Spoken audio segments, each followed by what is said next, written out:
بسم اللہ الرحمن الرحیم الحمد للہ رب العالمین والصلاة والسلام علی سید الانبیاء والمرسلین محمد وعلی آلہ واصحابہ اجمعین ومن تبعہم بإحسان الی یوم الدین اما بعد فقال اللہ تعالی فی القرآن المجید اعوذ باللہ السمیع العلیم من الشیطان الرجیم بسم اللہ الرحمن الرحیم ام حسبت ان اصحاب الکہف والرقیم کانوا من آیاتنا عجبا۔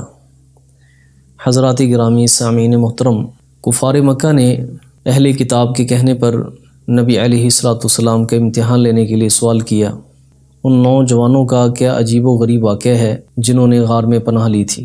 تو اللہ خالق کائنات نے نبی علیہ الصلوۃ والسلام کے اوپر سورہ الکہف کا نزول فرما دیا۔ اصحاب کہف کے واقعے کے اندر جو ہمارے لیے اسباق ہیں اور جو دروس ہیں، جو واعظ اور نصیحتیں ہیں، ان میں صرف 3 چیزیں میں آپ احباب کے سامنے رکھتا ہوں۔ یہ 3 چیزیں اصحاب کہف کی زندگی کا نچوڑ ہیں، اور آخر میں انہوں نے جو اللہ سے دعا کی ہے وہ دعا کیا ہے؟ اگر ہم اس دعا کے اوپر غور و فکر کر لیں تو ہمارے بہت بڑے بڑے مسائل حل ہو جاتے ہیں، انسان کبھی اپنی زندگی میں مایوس نہیں ہوتا۔ نمبر 1 کہ یہ نوجوان تھے اور جوانی کے اندر اللہ خالق کائنات نے ان کو ہدایت نصیب فرمائی تھی، ایمان کی دولت سے، توحید کی نعمت سے یہ مالا مال تھے۔ جوانی کے اندر انسان ایمانداری کی زندگی گزارے اور توحید پر قائم اور دائم رہے، اللہ رب العزت کو جوانی کے اندر یہ عمل بہت پسند ہے اور محبوب ہے، اور اسے شیوہ پیغمبری قرار دیا گیا ہے۔ اللہ خالق کائنات قرآن مجید میں ارشاد فرماتے ہیں، انہم فتیۃ آمنوا بربہم وزدناہم ہدی، کہ یہ نوجوان تھے اور جوانی کے اندر اللہ نے ان کو ہدایت نصیب فرمائی تھی، اور ان کے مقابلے میں پوری قوم کیا بلکہ اسٹیٹ جو تھی وہ بت پرست تھی، ستارہ پرست تھی، سورج کی پوجا کرنے والے تھے، مختلف بتوں کو پوجنے والے تھے۔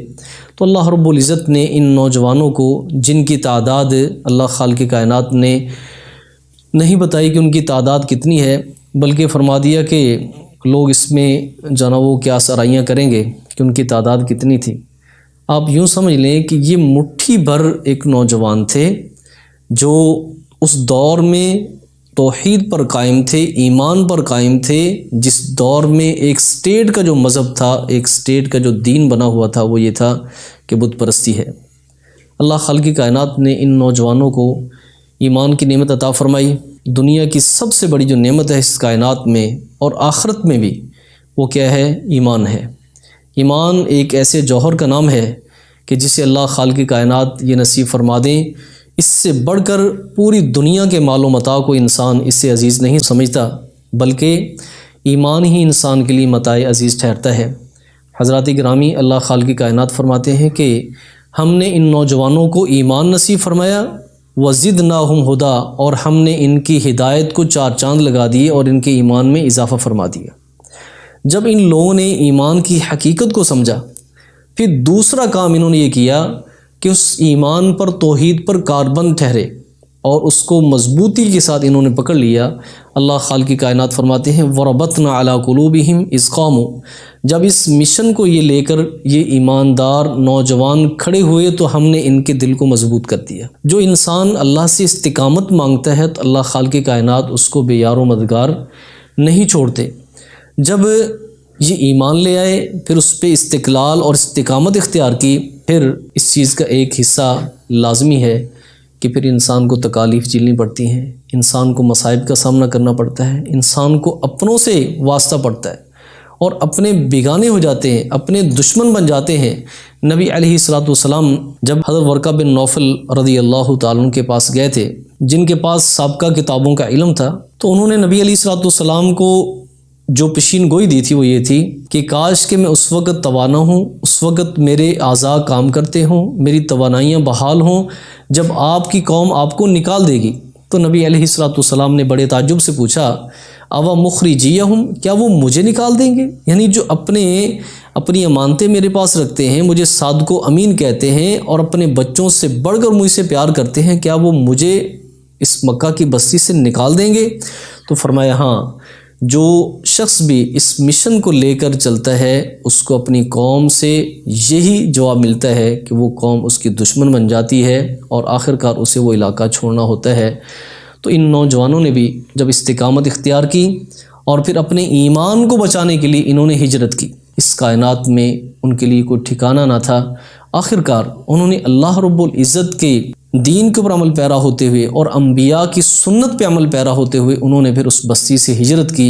اور ہجرت کہاں کی؟ اللہ فرماتے ہیں کہ وَإِذِ اعْتَزَلْتُمُوهُمْ وَمَا يَعْبُدُونَ إِلَّا اللَّهَ فَأْوُوا إِلَى الْكَهْفِ، کہ انہوں نے جب اپنی قوم کو چھوڑا، ان معبودوں کو چھوڑا جن کی وہ عبادت کرتے تھے، تو پھر انہوں نے ایک غار کے اندر پناہ لے لی۔ یہ تین چیزیں ان ایماندار لوگوں کے پاس تھی، ایک تو ایمان ان کے پاس تھا، پھر دوسرا استقامت ان لوگوں کے پاس تھی، نمبر 3 پھر انہوں نے ہجرت کی تھی۔ آگے انہوں نے وہاں پر جا کر ایک دعا کی تھی، وہ دعا یہ تھی، اور اس دعا کو اگر آج ہم سمجھ جائیں تو ہمیں اپنی زندگی میں کبھی مایوسی نہیں ہوگی، اپنے مالک سے ہم کبھی بیزار نہیں ہو سکتے۔ وہ دعا یہ تھی کہ انہوں نے جب اس غار کے اندر پناہ لی، بہت ان کے سامنے جناب وہ چیلنجز تھے کہ اب یہ کیا کریں گے، یہ ایک چھوٹی سی غار جو ہے وہ ان کی قوم سے کیسے بچائے گی، اور پھر یہاں پہ کھانے پینے کا بندوبست کیسے ہوگا، یہاں پہ سونے کا بندوبست کیسے ہوگا۔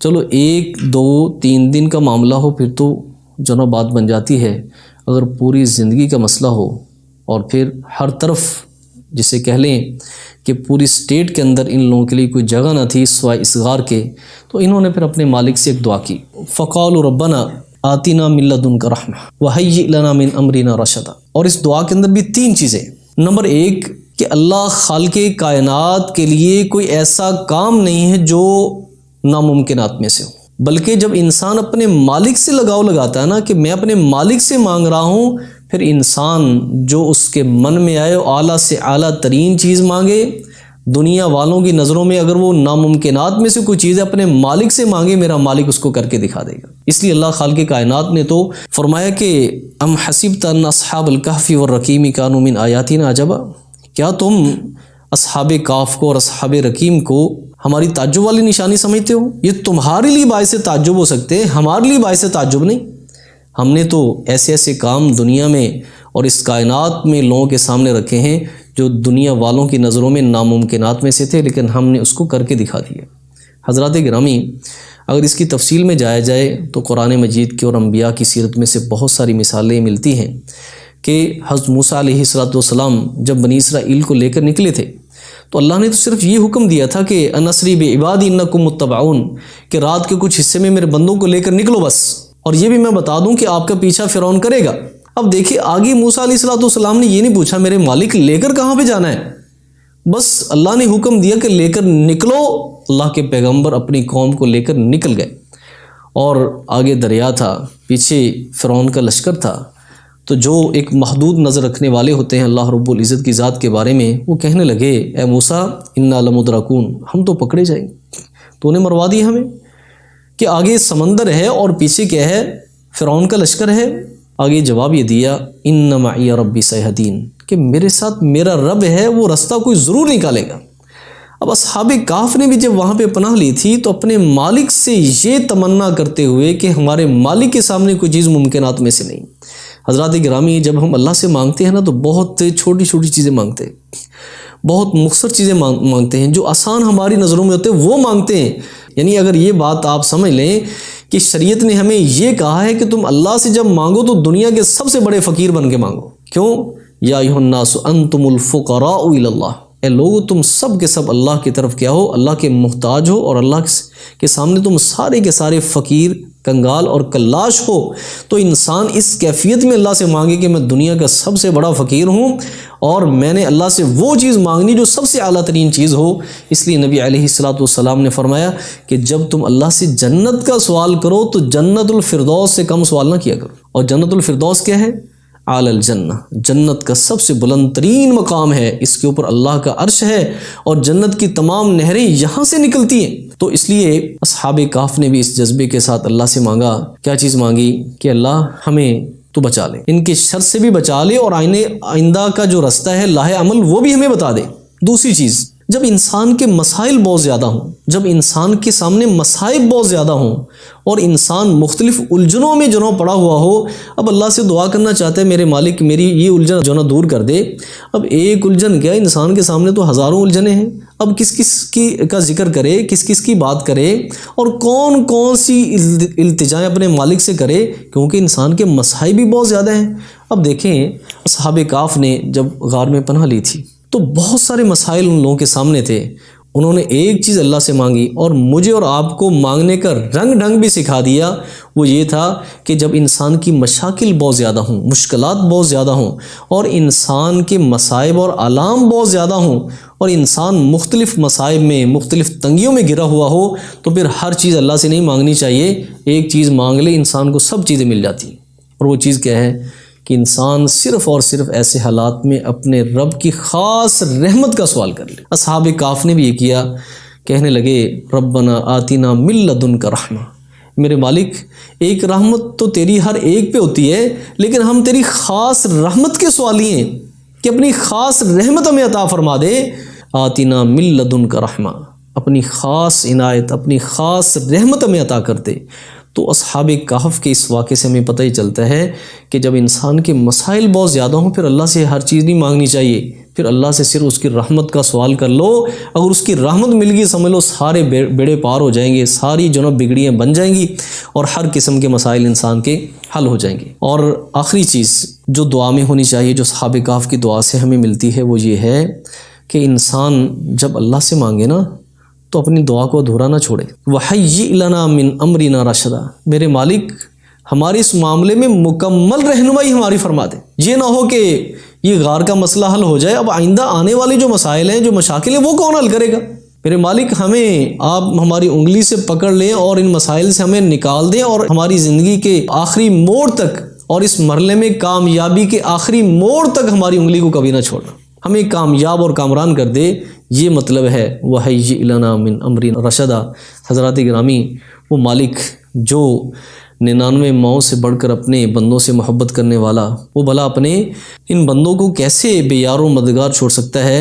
حضرات گرامی، قرآن مجید کے الفاظ پہ ذرا غور کریں تو اللہ خالق کائنات نے جناب وہ اس جذبے کے ساتھ اپنے بندوں کی حفاظت فرمائی۔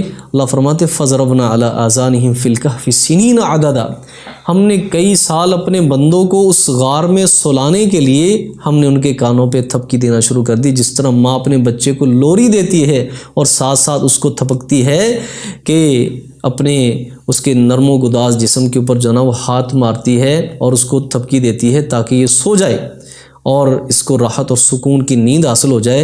اللہ خالق کائنات نے 309 سال کے لیے اپنے بندوں کو وہاں پہ سلا دیا، اور 309 سال تک ان کی زندگی کے تمام تر جو لوازمات تھے اس غار کے اندر اللہ نے ان کا بندوبست فرما دیا۔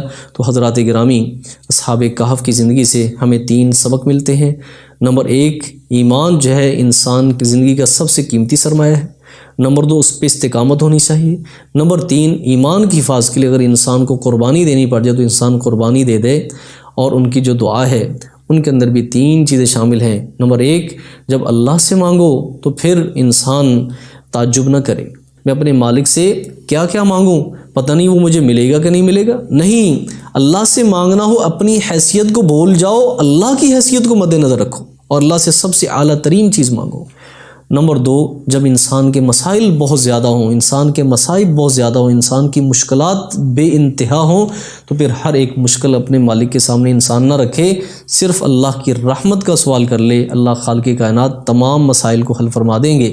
اور آخری چیز، انسان کی دعا کے اندر یہ بات شامل ہونی چاہیے کہ انسان اللہ سے مکمل رہنمائی فرمائے کہ میرے مالک میرے مشن میں کامیابی تک جو ہے میرے مسائل کو حل فرما دے، اور انگلی پکڑ کے جناب مجھے اس مشکل سے اور ان مصائب سے تو مجھے نکال دے۔